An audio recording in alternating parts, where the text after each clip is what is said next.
story of Heidi, a cheerful orphan girl, is taken by her aunt to live in the Alps with her estranged grandfather, Alpo High, a man feared by the townspeople for a dark and mysterious past.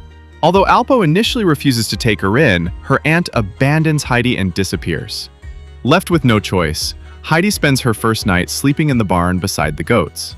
The next morning, Alpo feeds her goat's milk and takes her to the local priest, who confirms she's healthy and urges Alpo to care for her for at least a few days. Reluctantly, he allows her into the house.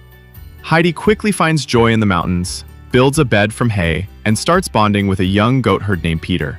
She accompanies him to graze the goats and makes a deal with him to share her lunch if he promises never to hit the goats again.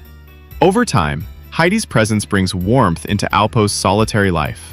When she begins acting distant after hearing dark rumors about him, Alpo gently tells her to listen to her heart instead of others.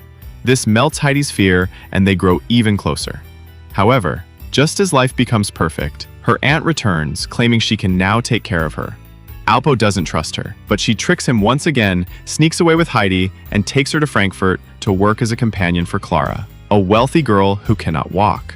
The mansion is strict and cold, and the governess, Fräulein, sees Heidi as wild and uneducated. Still, Heidi and Clara form a deep friendship, sneaking kittens into the house and sharing their emotions. Heidi struggles with homesickness and begins sleepwalking. A doctor diagnoses her with emotional distress and warns that she must return to the mountains or her health could worsen.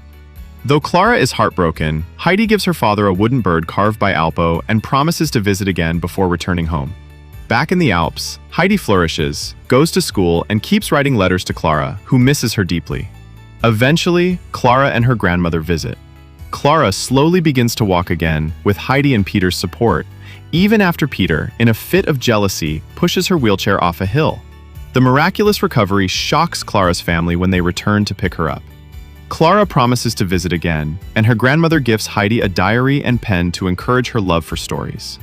In the final scene, Heidi is seen happily tending goats and writing in her diary, living her dream life surrounded by love, freedom, and the mountains she calls home.